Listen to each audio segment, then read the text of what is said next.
I feel like many friends back at home, they think, okay, if you're location independent, if you're nomading around the world, mostly you don't actually work. Right? Like someone's funding it behind the scenes. Exactly. But actually I would say even that I work more than average. Another misconception is that traveling is expensive, and I actually feel that I save a lot of money. Because imagine you're going to Asia, like the living expenses there are so much lower than, for example, in Germany, where I'm from. So yeah, you get the same salary, but you save immensely on costs, which means that in the end you have much more left over. Try to become more self-aware. Like there is no point of following someone's footsteps because you think they made it, because they may have a completely different personality than from what you have. Every week on a Sunday, I would sit down and look at my life and see, okay, what is good? What did I like? What did I not like? Why don't I like these things? And find out or identify my own personal needs and what I want. And then step by step, just iterate until you reach more and more the direction that you want to go to. I can't wait to share with you our interview with Tobias. So Tobias has been a full-time remote worker for 7 years now, and he's built out his business while he's traveling on the road. He shares practical tips on how to transform a side project into something that you can do full-time while you travel. He also shares practical information on what it's like to be a remote worker. How do you make friends, business connections, and all the ins and outs that comes with full-time remote work. So let's dive right into the episode.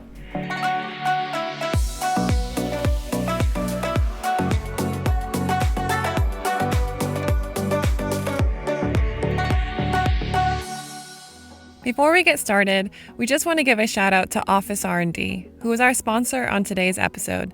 They are a co-working management software company that helps workspaces around the world deliver better experiences to their customers. They share our values of promoting and championing remote work, and they've been our biggest supporters since day one. Okay, so let's continue. I am so excited here to talk with Tobias. And actually, Tobias reached out to me before we even came into the co-living space here in Spain, in Sun & Co. And he was like, we have so many mutual friends. How have we not met each other yet? And I was like, well, let's change that. So here we are. Here we are. So I would love to learn more about you and just share with people who are watching this. Just tell us a little bit about you. Like, where are you from? Originally, I'm from Germany. My name is, as you said, Tobias. And I have been location independent since about 7 years, I think. Okay. So for people who don't know what location independent means. It basically means I can be anywhere in the world whenever I want to be there, for how long I want to be there. So I don't depend on a location. That's basically what it means. Okay. And you live out of your suitcase? I do. Like I consider myself a minimalist. So I actually own like 30 kilograms of weight, and that's pretty much it. Like 20 kilograms for the, like for the big bag that is allowed in airports, and then like a small backpack where I have like all my valuable stuff, like laptop, all the technical stuff that actually costs some money that I cannot afford to lose. And that's it. That's cool. And how long have you been living like this for? Pretty much 7 years, I would say. 7? Like in different forms, but yeah, I've been moving like quite frequently. I think you're like the longest I've ever like really, Okay. Like, I mean, because, this lifestyle, people have been doing it maybe like 4 or 5 years max, but not traveling out of a suitcase for that long. So you really have been. I have been. And what I see is, there are different forms of nomads, right? So some people do it like very frequently. They move every single week, and then they do it for 1 year, and then they're just tired after that because it's exhausting. And then they sadly stop sometimes. And however, what I like to do is to travel slower. So usually I stay at a place for 3 months, and then I frequently return as well to the places that I like. Because it's just, I consider it as a home basis, but instead of only having one home, I have like multiple homes across the world. And if you do that, then it's like you are much more balanced, and then you can do it for longer. That's what I feel is like the difference, maybe. For sure, yeah. John and I talk about this all the time about it's not just moving from place to place, it's actually like doing seasons. We call it like 3 months here. I really like it this time of year, this space, stuff like that. Exactly.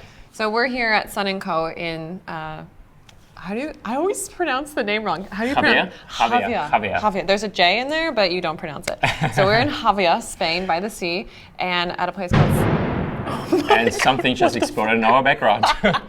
Welcome in Spain. Yes, at a place called Sun & Co. a co-living space, which is hands down amazing. But how many times have you been here before? Oh, here's actually my first time. Oh, so I arrived here in like the end of January, so I'm here already since 2 months, but it's my first time in Spain in this co-living. Okay, awesome. And you like it? It's going. So far I do. I wouldn't say anything else, by the way, but yeah. So far it's really great. I love it. Yeah. Okay, cool. Because I just remember like we're all leaving on Sunday because they have a private booking, but then you're coming back. Exactly, right? I'm coming back like 5 days later. Nice, that's cool.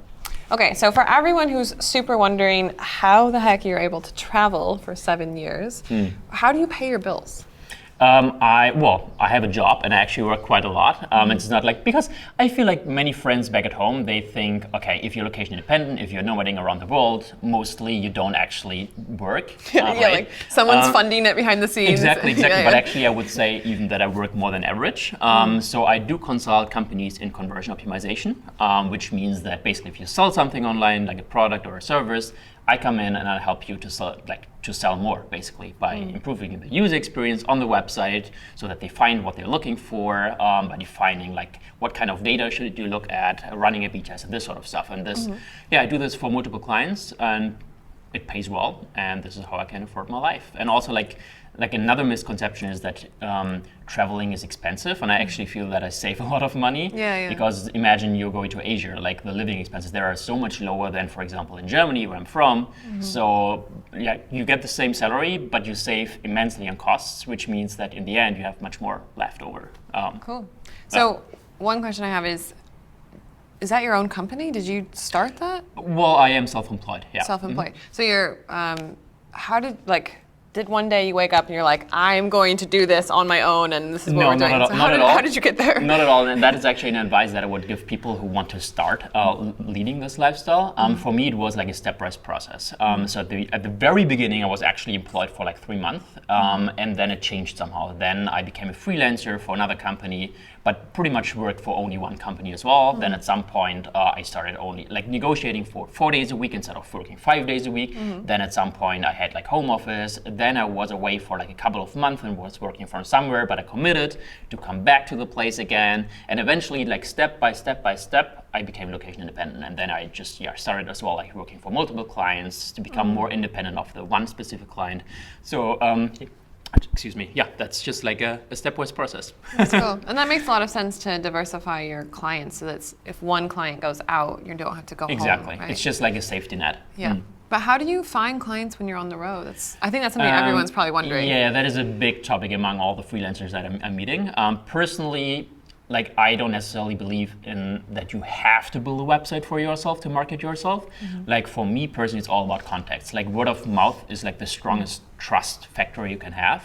So if someone recommends your services, there are almost no questions asked. You just say, okay, hey, yeah, that's me. What can I do for you? And then you just start with a small little pilot project. And if they like it, they just hire you on a more ongoing basis. Awesome. So for me, it's all about networking, contacts, building relationships, and being recommended. Hopefully, toi. I would say that you're very good at that. Thank you. Like reaching out to me and be like, hey, we should hang out or whatever. I can see if you apply that to the clients and stuff like that works really well. And I think that's one thing I always tell people is, if you want to be on the road, like you don't ask anyone for permission. You have to be putting yourself out there. Yeah, you know, like absolutely. you have to be like, and really positive about it and confident that it's going to work out. And that actually attracts clients to you because they're like, oh yeah, we can trust them to do that and everything. Absolutely. And also, like, let me just add, like, you don't have to perfectly sell yourself like right from the start, from the beginning, because some people feel like, oh, they're like not that self-confident. How do I sell myself? I'm not the type for that. But I feel like just start small. With one client, with one little project that you feel comfortable with, and if that goes well, there will be like positive feedback coming back, and you can use that to build your self-confidence to just maybe reach out to another client, which is like maybe small, and then over time, the more positive feedback you gain, the more comfortable you are with just selling your service because you know you're worth it. Yeah, and you have some testimonials under your belt. Exactly, and that But I do believe, like you were saying, a lot of it is your own relationship with yourself of like, can I do this? Can I confidently put myself out there? Yeah. I think that's a really good point to just start small and like build yourself up. Exactly. Because it's like countless iterations over time. Yeah, for sure. And I'm still in the process. Yeah, I don't think anyone really has it figured out. I think that's one thing I love sharing is like we're all just kind of just winging it, trying to make it work. Exactly. And we get a little bit better, but it's not like we show up one day and everything's perfect. You know? Absolutely. Yeah. So some real talk here, Tobias. I didn't put this in the questions beforehand. Okay. But I think that it's, I love how you're like, I'm getting comfortable. No, focus. Yeah. But what are some things that, you know, we talk about maybe off camera a lot that are difficulties that we have while traveling? Because it's not all perfect, and I don't want people to think that. It is not all perfect. It's not what Instagram suggests. Yeah. It's a huge part of it. I'm not lying on Instagram, but at the same time, like the major difficulty I'm facing is to build deep relationships. So this is also why I feel like nomading or being location independent is not necessarily for everyone. Especially if you're like a family person, or you like, you know, like you have very strong bonds to your family, and you've always lived in like close distance to them, and then suddenly you don't anymore. Yeah. So it really is sometimes emotionally difficult. Also, like the people you meet, you usually spend a certain amount of time with them, like maybe for a week, maybe only for a few days, maybe if you're lucky for a month or more. But then either they are leaving or you are leaving, and then you're back at zero, you're meeting new people, and that can be like a lot of effort to get into a deeper level with the people, and not just on a superficial level. The only thing, like just to give you hope, is that after 7 years, like the first 3 years were like that, so I constantly met new people and I always was back at zero. But after 3 years, I started like meeting the same people again, like in different countries. Like I have people I've been to with like in, I think, Morocco, Bulgaria, Spain, and I think Bali, or in Chiang Mai. So like I spend time with people in 5 different countries. And this is where the magic begins, because if you meet the same people again, then you're in a completely, like you don't need to introduce yourself anymore. You immediately know who the other person is, and you can dive in deeper. And then the deep relationships begin forming again. But that's a long process, and it's not as quick, I would say, as if you would be in only one location. For sure, and I completely agree with that. I think for me, Chiang Mai is finally feeling like home because I've been there for 3 years now, and we finally have like the same people either staying or coming back, and then you just build on that. But yeah, it just takes time. I think it's like any relationship. I don't know, maybe on Instagram we see everyone just happy ever after, but there is the real life of like, we're all also working all the time. So it's not like you're out there just making friends and playing. Absolutely, and it takes energy. It's just like one more aspect to bring in. Like it takes energy to adjust to a new location, also physically. Like I'm getting older, I'm 30 now, and I really feel like all the temperature and climate changes, like if you do it too frequently, like I am in a very cold country, then I go to a very humid country, then like 3 months later, I'm going to another country which is cold again. And that is a lot of energy that is being consumed by your body just to adjust all the time, and also to figure out, okay, where can I work? Where do I make my laundry? Where is good food? Like, okay, where can I exercise here? Like, I'm not close to the beach, so swimming is out of the option. It's not an option anymore, so maybe I can go running, but then again, there are many hills. So all these little things to build your routine again in a completely new place that consumes energy. It's fascinating, and I love it because it's so much impulses and input, I would not want to miss it, but it does consume a lot of energy, and you just need to be aware of that.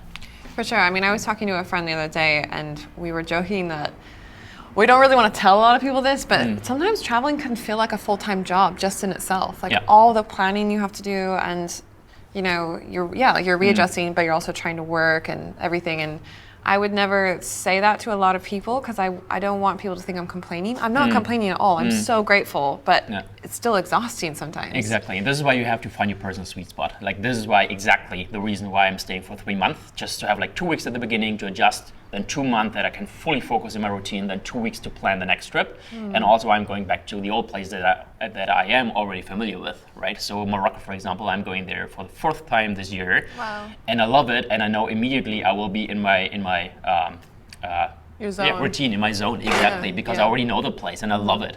So it's, you know, it's calming down even though you're traveling quite frequently. Yeah. That's cool. I like that. So is there anything else that you would say to someone, just to wrap up, like what, if someone is thinking of joining this, is there something that helped you get started, or something that you would say is like a core thing you would want them to know? I would say like what I consider key in life in general, like not only for like starting this lifestyle, but for everything you want to achieve in your life, try to become more self-aware. Like there is no point of following someone's footsteps because you think they made it, because they may have a completely different personality than from what you have. So I really feel like if you sit down, like I did that at the beginning, like quite regularly, like every week on a Sunday, I would sit down and look at my life and see, okay, what is good? What did I like? What did I not like? Why don't I like these things? And find out or identify my own personal needs and what I want. And then step by step, just iterate until you reach more and more the direction that you want to go to. So it's really about not following just someone else's life path, but focus on what you want and then do little tiny steps every single week until you reach that point or reach that goal. If it's like location independence, if it's having a higher salary, if it's changing your job, whatever it is, become self-aware. That's the key. I completely agree with that. I couldn't say more. I think for me, my morning routine is that. I try and do like a little mini check-in of every day, journaling, running, meditation.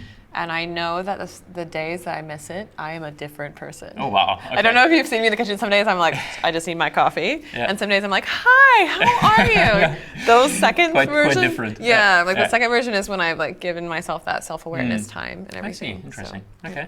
I don't know. I think everyone does it in their own way, but I completely resonate with that. Well, thank you so much. I think you're awesome. It was my pleasure. and I'm excited to be in the next country together again. Absolutely. And also, like, let me know when you're in Chiang Mai, because like we totally need to hang out, and I want to invite you to like my underground parties that I throw. Underground party. That sounds very tempting. There is some fun stuff going on behind the scenes, and I want to invite you. Okay, nice. So next time I'll let you know. I'll give you a ring. Perfect. Cool. Now we are connected on Facebook, so that should be easy. Cool. Thank you. Wonderful. Thanks. That was such a great interview with Tobias. It really shows the real life of traveling as a full-time remote worker. It's not Instagram, and there's pros, but there's also cons. I love that he was super real, and he also shared practical tips. So I hope you enjoyed the episode. Hit like at the bottom of the screen, subscribe to our channel, and we will see you next time. Bye guys.